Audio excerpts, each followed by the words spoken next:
If you enjoy the content on this channel, please like and subscribe.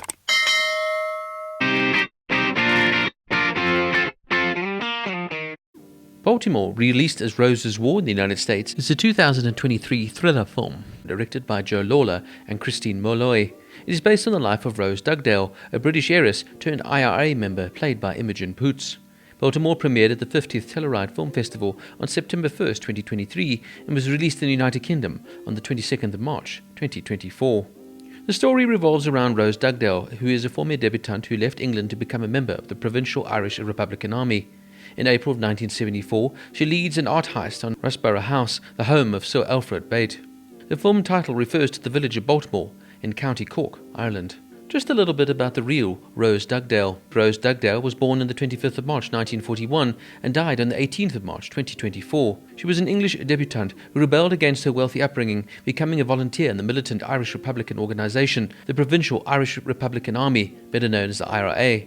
As an IRA member, she took part in the theft of paintings worth £8 million, a bomb attack on the Royal Ulster Constabulary Station using a hijacked helicopter, and developed a rocket launcher and an explosive. Dugdale's millionaire father was an underwriter at Lloyd's of London who owned a Yardie farm, a 600-acre estate at Membry near Axminster in Devon. The family also owned a house in London near Chelsea Hospital, and Dugdale was educated at a nearby Miss Ironside School for Girls in Kensington, West London. She was a popular pupil, with fellow pupil Virginia Ironside stating everyone adored this generous, clever and dashing millionaire's daughter. After completing her early education, Dugdale was sent abroad to attend finishing school. Then in 1958 she was presented as a debutante at the start of the social season. Her debutante ball was held in 1959, with Dugdale describing it as one of the most pornographic affairs, which cost about what 60 old pensioners receive in 6 months.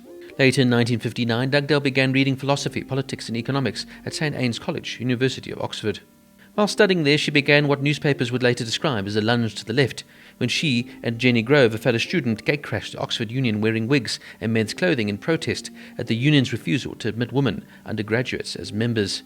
By the early 1970s, Dugdale had become politically radicalized due to the 1968 student protests, and she had been inspired after visiting Cuba.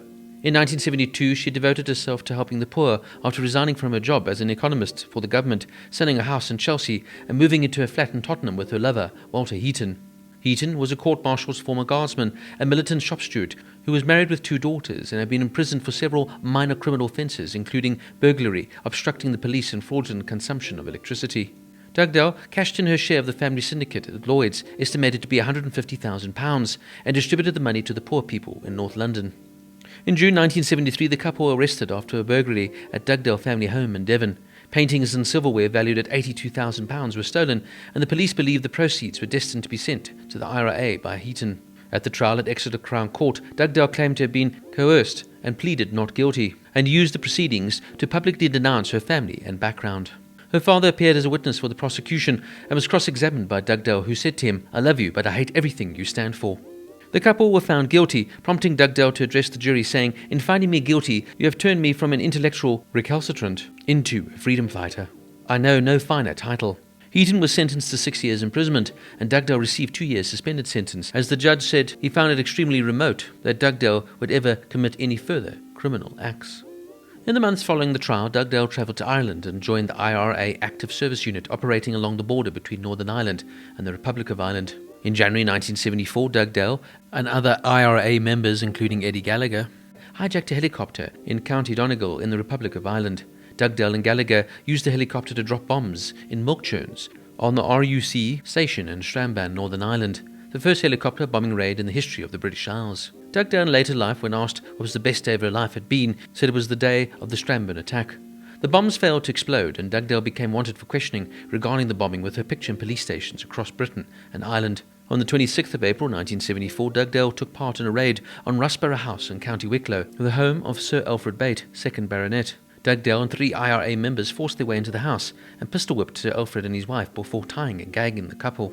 The IRA members then stole 19 old master paintings valued at £8 million, including works by Gainsborough, Rubens, Vermeer and Goya.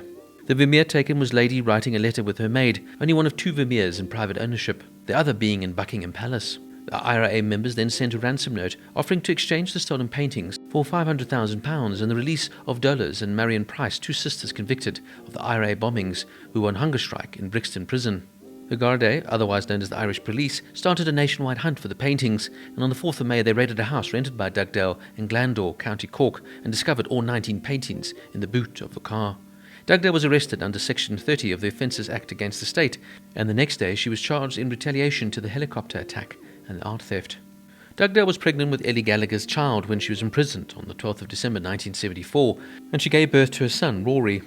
On October 3, 1975, Gallagher and a fellow IRA member, Marion Coyle, kidnapped industrialist T.D. Herrimer near his home in Castleroy in the suburb of Limerick. Coyle and Gallagher demanded the release of Dugdale and 2 other IRA members, but the authorities refused to grant any concessions. They were eventually traced to a house in County Cork, and a 2-week siege began. The siege was then ended on the 7th of November when Herrimer was released and Coyle and Gallagher were arrested. Gallagher and Coyle were sentenced to 20 years and 15 years imprisonment respectively, and in 1978 Gallagher and Dugdale received special dispensation to marry in prison.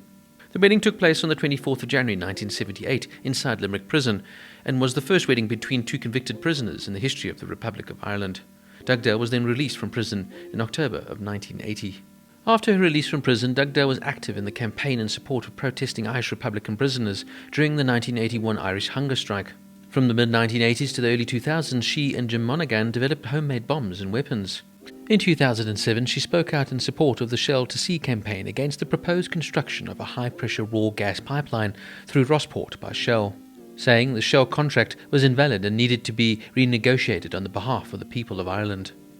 In 2011, she was an honoree at the annual Dublin Volunteers event. Dugdale would say, the revolutionary army that was the IRA had achieved its principal objective, which was to get your enemy to negotiate with you.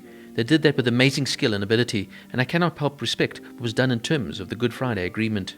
On her involvement in the IRA, she said, I did what I wanted to do. I'm proud to have been part of the Republican movement, and I hope I have played a very small part in the success of the armed struggle. Until her death, Dugdale lived in the care home in Dublin, run by the poor servants of the Mother of God. She died there on the 18th of March 2024, at the age of 82. Now I found this to be an absolutely fascinating movie. It truly is a psychological study here of fundamentalism, with Imogen Poots delivering an absolutely stunning performance here, revealing the layers beneath the very complicated, yet impassioned Rose Dugdale. A woman who truly believed in her cause. She was a woman of ultimate privilege, yet who was absolutely vehement in trying to take down capitalist Britain, as she termed it, and to free Northern Ireland and reunionize under one island. Rose is a truly fascinating person, and the movie really only touches upon a glimpse of this woman's really introspective and fascinating life. But in the same breath, though, what it does do is it highlights Rose Dugdale's complex character, and Poots delivers one of her career best performances here, bringing Dugdale to life. The movie provides us with an evocative take on this one person finding relevance and meaning within a hopeless world, but in that way almost living in denial at the human cost, justifying it as just part of the cause. And her cause wasn't necessarily a bad one, but the way she goes about it was extreme and violent. Look, this whole film really hinges and revolves around Poots' performance here, and she has to do most of the heavy lifting within the film, and it really shows you her ability as an actress now to delve into this most complicated of characters. In many ways, you like the character of Rose Dugdale, but in the same breath, though, she can be also incredibly distasteful. I found myself being caught in between feelings of respect and admiring her bravery, but on the other end also feeling taken aback by her cruelty. It's a nervous and sensitive performance here from Poots, who is unwavering in her convictions, yet beneath it she is somewhat fragile. The film is very tense, thrilling, and leaves you pondering afterwards, questioning the revolutionaries' tactics, but also wondering if such wealth and privilege is really justified, especially when maybe not earned, or even if Northern Ireland should be reunionized with the Republic. In many ways, what they were doing was an eye for an eye, but was it always justified? My one gripe with the film, however, unfortunately has to be its score. Sometimes it's overwhelming, domineering, and almost reminds me of a 1950s score. It's almost like the score is trying to burst at the seams to be part of the film and be a character, and albeit it sets the tension with some of the scenes, I just found it sort of overpowering at times.